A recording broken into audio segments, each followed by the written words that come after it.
another episode of the Super Real Estate Bros podcast. And it's Tony, it's me, but we got some newbies today. Noobs. Yeah. What's up, guys? Hello. You want to introduce yourselves? Tell people who you are?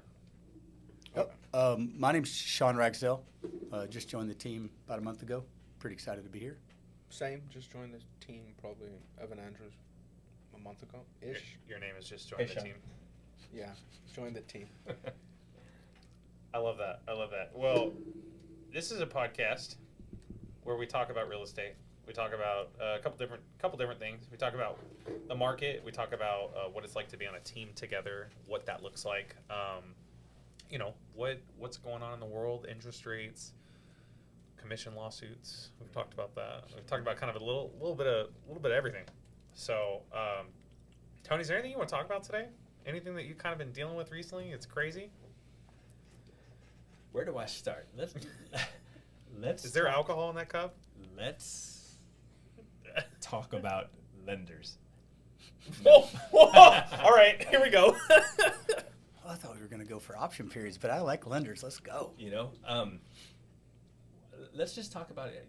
Finding a lender and getting a good lender and why it's important, right? Not versus just like, hey, I'm going to go get approved. I'm going to go to call, national company A or national company B and kind of see what happens. So I'd like to kind of talk about that. Yeah, I just want to clarify. I don't think you can dog Rocket Mortgage right now because they cleared to close one of your loans in a week. Legit. Dead legit. Yeah, they were very good. That was a kind of a shocker. Evan, you're new to this industry, but Rocket Mortgage is the antithesis of what we should be doing in real estate. But they have gotten better. They've gotten a little more streamlined in their process. Mm-hmm. So anyway, yeah, I love that. I think a lot of people look at real estate in terms of the home buying journey, and they're just like, yeah, I'm just gonna go call my bank. Your average person just calls their bank because that's what our parents did. That's what our grandparents did. Well, back in the day, my grandparents might have actually walked into the branch. Yeah. Talked to Joe, who's been there for 35 years. Whose dad's dad opened it up and stuff like that. Yeah, whose dad's dad hung out with Henry Ford in a Model T together. Side note, I did see a Model T on the road the other day, fixed up, probably going to a show or something. And when I think about Model Ts, okay, when you see somebody in a Lambo, you're like, all right, that's cool, whatever. Ferrari, whatever, right? You're like, that's a cool car, it's nice. I don't know, I'm not a big car guy. But I see somebody in a Model T, I'm like, that guy gets chicks, right? Yeah. So anyway, the thing about lenders in this whole process is that when the average home buyer goes through the mindset of getting pre-approved, they go to what's comfortable to them, what is known. Like Bank of America, Wells Fargo, Chase spends millions of dollars a year on advertising to accumulate that business. Yep. The problem is what they don't spend is the money to facilitate that business. And that's where the ball gets dropped and where all the issues happen. Mm-hmm. Their marketing spend is crazy. They spend millions upon millions of dollars just to get homeowners to apply with them. Chase has amazing grants and programs. They spend millions of dollars advertising them. So I think the problem is that once we get them on the journey, we get them on the train tracks, it's easily derailed. And I think that's where you were going out with this, right? Right. It's the idea of, when we're talking to buyers, they're asking us what our advice is, right? We're the experts. We're pointing them to a lender that we've worked with, not because, we're making money off that pointing them to that lender. We're doing it because we know that lender gets the job done. We like it that they live here. We have a lender that we work with. She does investments. So she's not just some voice in Idaho trying to do this transaction. She's, God, is that you? I know. So she knows what she's doing. She's been on both sides of the transactions of, trying to purchase that property. But she's also here. So she knows how the Houston market is. She knows what we have to deal with here. And so, I'll tell people, look, that's great. If you have a credit union that you love, fantastic. If you have a lender that you love, that's great. Talk to our lender. At the end of the day, you may, talking to our lender might confirm that you really like what you have already. Or it might give you options that you didn't realize you had. And so I think it's really important to have a lender where we're all in this together, right? We're talking to the lender. We want that communication line to be open. I don't want someone who's going to disappear for 5 days without telling me where they're going. You know, I dealt with a lender recently, and neither myself nor the buyer can get in touch with this lender. Finally, he got back. He's like, "Oh, I was on vacation." Bruh. And I told him, like, look, I'm like, that's cool. You can. That's part of, you know, the beauty of our industry is that we can do stuff and we don't have to be here. But if you're gonna go on vacation, you let me know. Hey, I might be out of pocket for 5 days. Here's my assistant. Here's my teammate who's gonna help you. Versus just like, oh, yeah, I just got back. I was gone in Mexico. Well, we're wondering, are we gonna get this loan? What do we need to do here? And so, it's about communication, and that's with all different parts of, you know, the industry. But with a lender, when you're trying to get approved for a loan, when you're trying to hit deadlines, that's a big thing. So let's talk about something I don't think a lot of people really understand. And Sean, I'm curious what your thoughts are on this, but pre-qualification versus pre-approved. So there's just a collective groan in the room. What you may not hear or see is that one of our other team members is in the studio with us today, and you could just see them shaking their head as I said pre-qualification versus pre-approved. Sean, why don't you give us a little bit on that? Pre-qualified is like those letters that you get in the mail that says you are pre-qualified for a credit card, but they haven't run your credit yet. Mm-hmm. So we're just saying we're anointing you as pre-qualified. Right. Like you identify as pre-qualified, like you're qualified. Hey, okay, cool. Right. If I tell you, hey, I make $100,000 a month, There you and go. I have no debt, you're gonna be like, well, Perfect. You're pre-qualified. You're pre-qualified. Pre-qualified.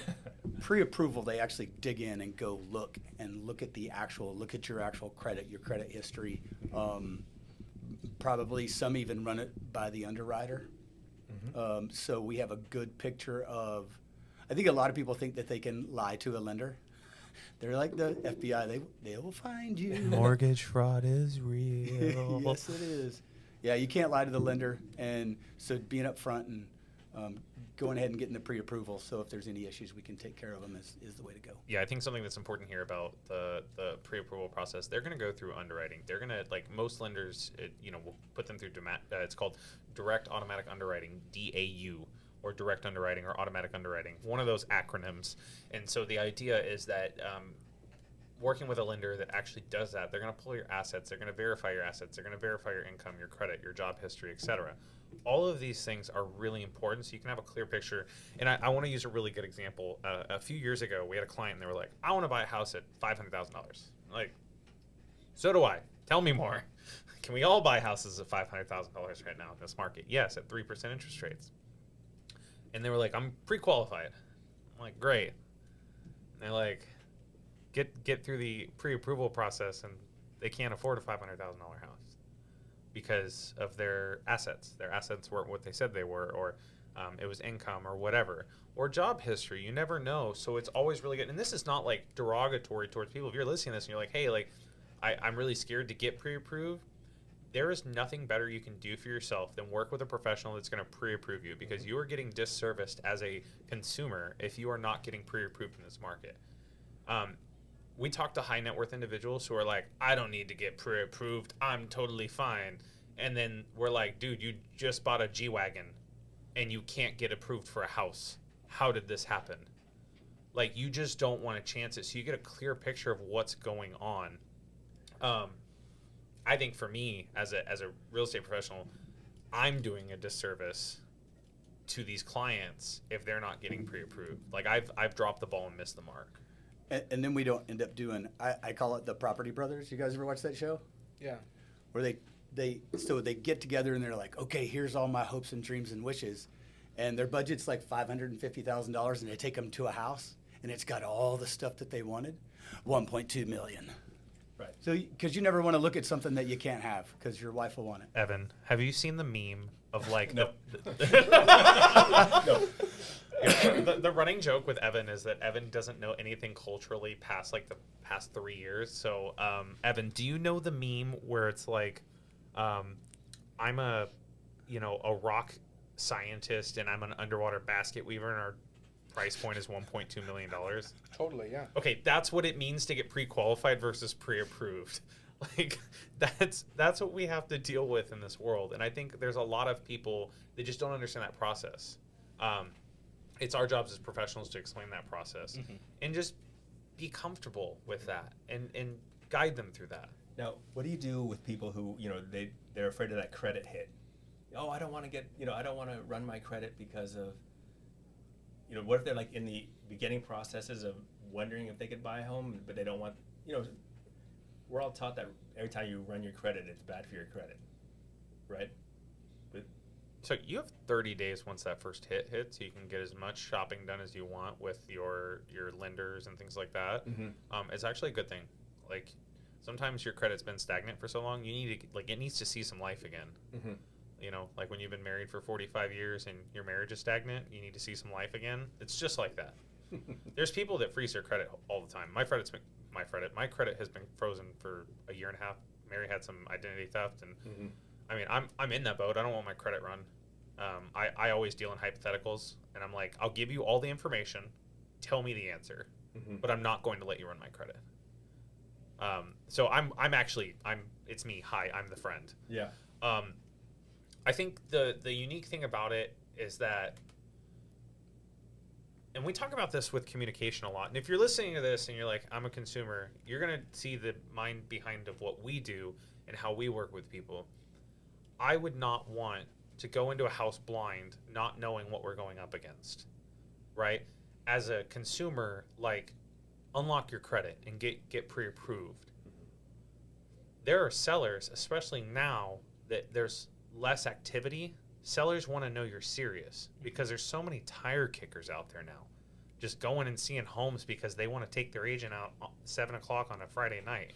You know what I'm doing 7 o'clock on a Friday night? Not showing homes to people who aren't pre-approved. Correct. Catching up on Netflix. I'm teaching Evan about our Lord and Savior Christopher Nolan. I think that people miss that. It's like, this is something where you have serious people entering into a transaction together. It's like, you wouldn't go and finance a car without getting pre-approved. Everybody's willing to go get a $700 a month car payment. You fill out the application. They pull your credit. 6 different places check your credit. By the way, spoiler alert, if you didn't know this, when you go to a car dealership, you should tell them who should run your credit. I've used to sell cars. Okay?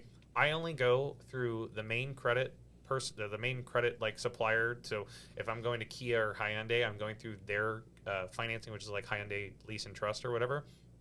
Or I'm going through Cap One because they always give good deals. Or Credit Union. My credit union gives insane rates because we have a bunch of different accounts with them. But you should not let people run your credit at the car dealership. That's just a tangent thing. But I think that's important here because a lot of people will just go give their credit. No wonder people are worried about giving their credit out and getting their credit pulled because the freaking car dealerships pull your credit 7 times, then you get 18 calls and 17 things in the mail, and they never leave you alone. To answer your question, I think it's just really simple. I think it's, we have to be prepared and know exactly what we're up against. And I think that, once we know, it's really easy to find you the home that you want to move into. Yeah, I mean, it's like, if you're going to grab dinner, you need to know how much money you have in your wallet, right? Do you have a fast food budget? You guys have budgets at dinner? No, I'm just kidding. We're allowed to eat. How much left? But, right? I mean, it's like, are you going to a high-end steakhouse or are you going to something a little bit quicker, right? If you don't know what you have money-wise, you can't just be like, ooh, that steak sounds good. Dine and dash. Evan, that's not okay. We don't recommend that unless you're really fast. Evan, if you ever dine and dash and I find out about it, I'm going to make you sit an open house of a house that's been on the market for 3 years every weekend for the rest of your career on a team. Guys, I don't think anybody's coming in. No, you got to be there a couple more hours, man. You're good. I think the biggest challenge that people kind of face here is payment, especially with interest rates being so high now. I mean, to me, this is not high. We're used to it by now. 2 years in, 6.5, that's normal, right? Outside of builder suite, 5.5%, 4%, 4.5%, some of the stuff we're seeing with some of our builder partners, 6.5% is normal. There's no sticker shock. But I think what we're seeing more is people being cognizant of that payment. There's a lot of things where people are hoping and wishing on a dream that some magical Senate bill is going to make housing payments cheaper. They're not. The reality is that interest rates are what they are, and until the Fed does something about it, which it doesn't sound like they're going to do anything for a while, This is the new Oh, norm. yeah, possibly July. We got a pop today. Did we? Yeah, he said he's not taking it off the table. Because Because he heard he was going to get He's fired. gonna get fired. Absolutely. He's like, hey, buddy. That's Yeah, because his term's up, in like September or something? Yeah, like, so he's going to get replaced. But the reality is that this is the new normal, so we have to prep people for that. And I think if you're listening to this, or you're watching this, and you're like, hey, like, I don't really understand interest rates and, like, what the big, it's going to affect your payment. Like, if you heard your friend bought a house 3 years ago and they're paying $1,600 a month, that doesn't exist anymore unless you're putting a lot of money down, right? It's not that you missed the boom.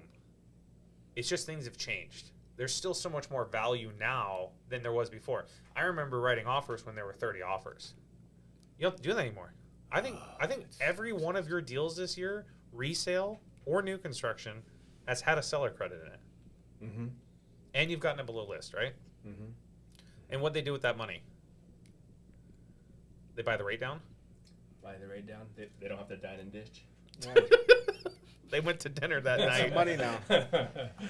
But aren't you still paying for it? Because when I went to go look at those builders in Rosharon, he said that they're tacking on $50,000 automatically because of they're buying the loan down 2%. Yeah, so that's kind of the caveat to that is you're paying a little bit more for the home on new construction sometimes because you're getting an insane rate. Mm-hmm. So it ends up being a similar wash. And Yeah. we've actually talked about this before in a different episode with Paige, one of the lenders we work with.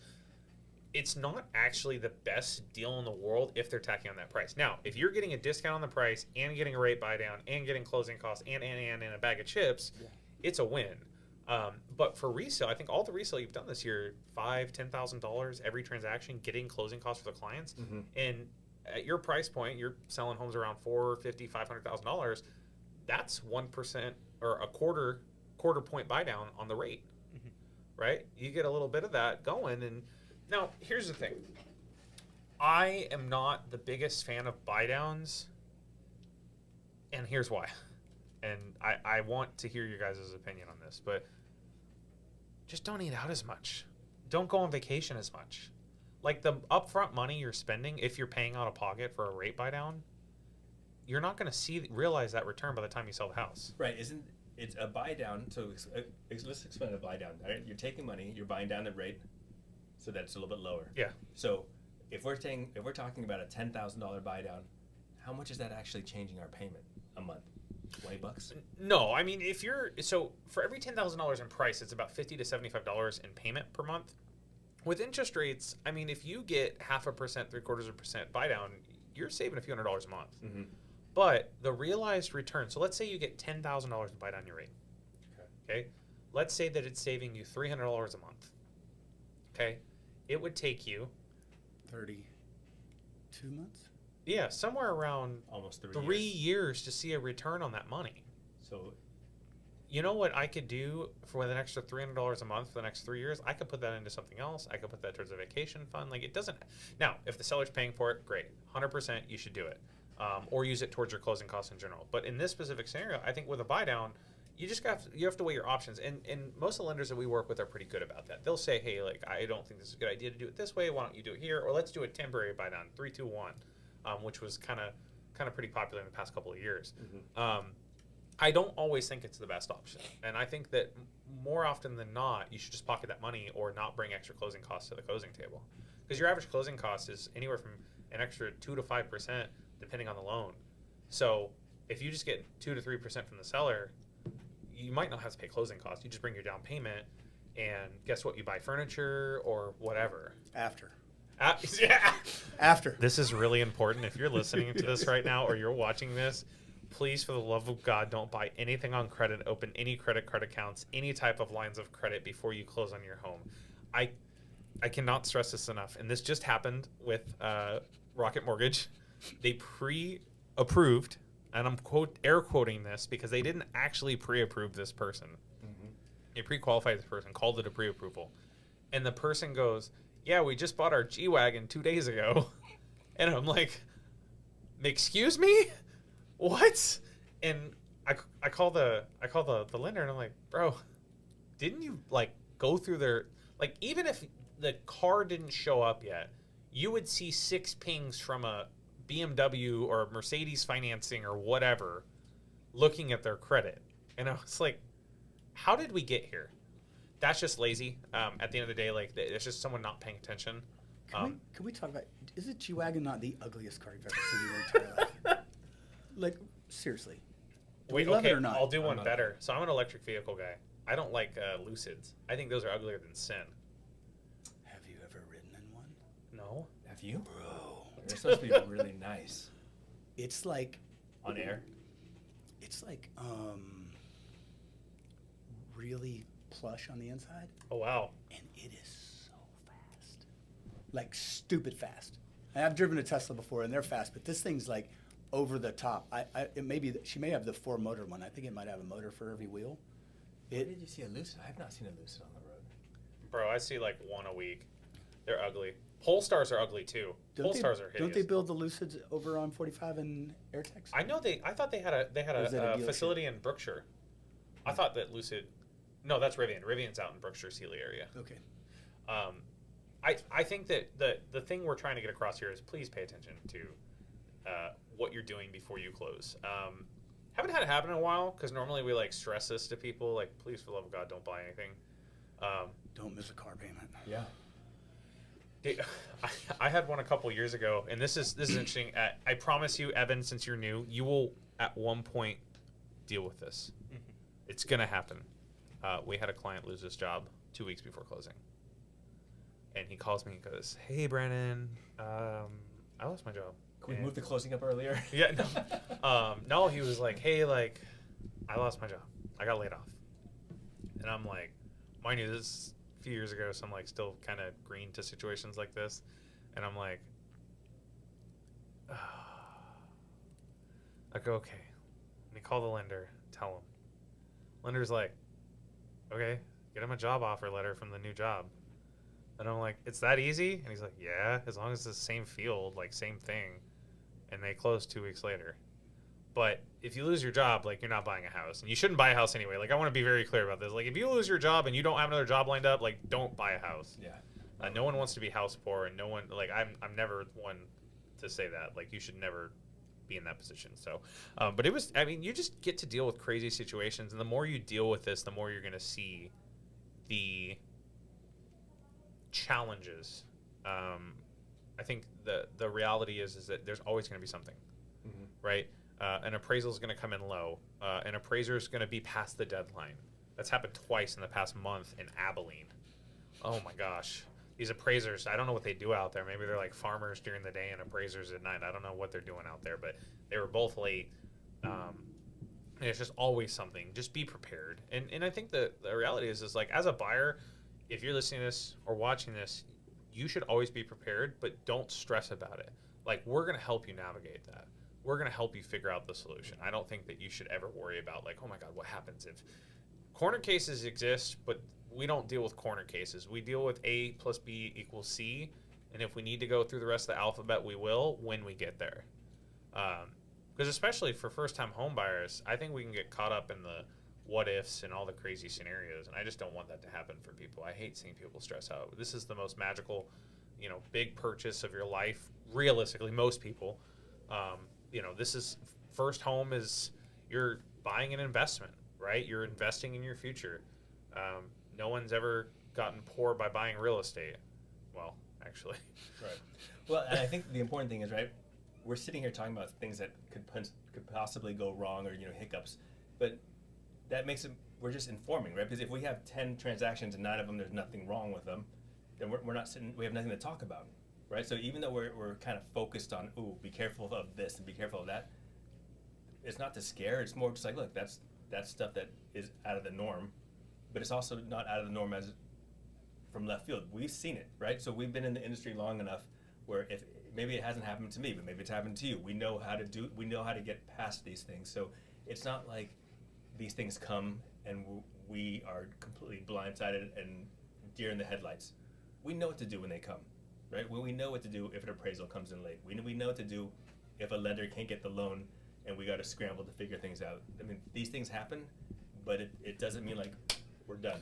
We know what to do when the lender forgets that you're not a U.S. citizen and you're on a visa, and we have to put out a fire. That was fun. Let's talk about that real quick, and then we'll wrap this up. Tony has a client, really nice guy, buying an investment property, a ton of money down, like I think 30% of the purchase price of the property. And somehow, somewhere, the lender thought, and I'm not digging on the lender. Lenders owned it. We're good. But lender was like, yeah, he's on a conventional loan because he's a citizen. And we're like, nah, dog, he ain't a citizen. Right. He's a citizen of a different country. Yes, he is a citizen, but not of this country. And so basically the loan type had to get switched. Closing got delayed by 2 weeks. Builders charging him $100 a day. Which you negotiated down from $600 a day. From $600 a day to $100 a day. Yes, and we're gonna close this thing, but you don't know what you don't know. But like when you sit there, and this is why we go so in depth with our clients to find out who they are, not because we want to be nosy, but because we know that things happen, and we're humans. We live in a very imperfect world, and things are gonna go foobar. But the good news is, Tony's the fixer. Yes. Tony just gets it done. I mean, we figure out solutions, and the thing is at the end of the day, not every deal is going to close. Not every client's going to go home happy, but for the most part, I think I don't know. I think in the past 200 transactions, I think we're somewhere in the realm of like 98, 99% closed. Like not having, if they backed out, it's because they just realized that they didn't want to buy a house anymore or whatever. Like it was something, it was not because financing fell through. Sure. So anyway, this episode is not sponsored by Rocket Mortgage. I'm not going to dog on them. They have actually improved a lot. Working with a lender, whoever it is, doesn't matter if it's Rocket, big bank, anything like that, credit union, whatever, local lender, local mortgage broker, make sure that you are just giving them as much information as possible, verifying what you're doing, working with a real estate professional that's going to guide you through that process, get you to the finish line. I think that's going to help you a lot, eliminate a lot of the headaches we've talked about. They're kind of there because people didn't ask the right questions. That's why real estate professionals exist, to help guide you through this process. I think in closing, I want to say this is meant to be an enjoyable process. When you buy a home, you are investing in your future. You're investing in the wealth of your family. You should always be happy about that.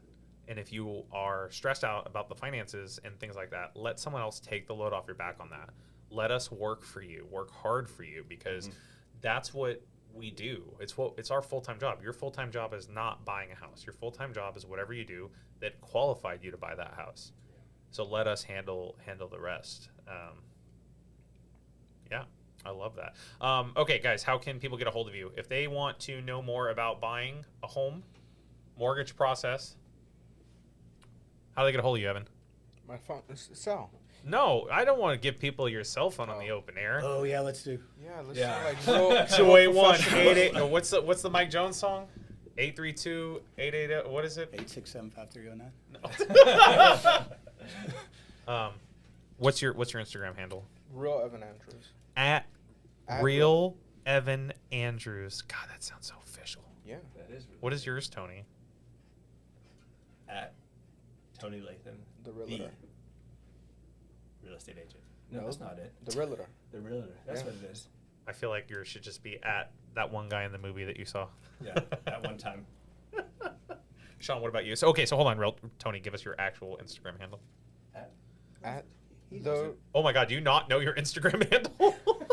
at Tony Lathan, the realtor. Yeah, the realtor. I think it's, is it the realtor or is it realtor? All right, The. you know, Evan, pull this up right now. It's We're the. fine. It is the. I just want everyone who's watching this or listening to this right now to know that this is not a Tony Lathan, the realtor. uncommon thing with Tony. If I said, what are you doing tomorrow morning? Tony would be like, I have no clue. This is why your calendars exist. All right, Sean, give us the addy. At Sean Ragsdale Realtor. Under construction. .com. You should just like get a construction hat and like go on there. And you can find me at Will the Real BS Please Stand Up, or at Selling with the Snyder Group, or SSGHTX. That is how you can get a hold of us if you want to buy or sell in the greater Houston area. You want to buy or sell anywhere across the country, connecting with one of our partners. So thanks for joining us today, and we'll talk next time. That was fun.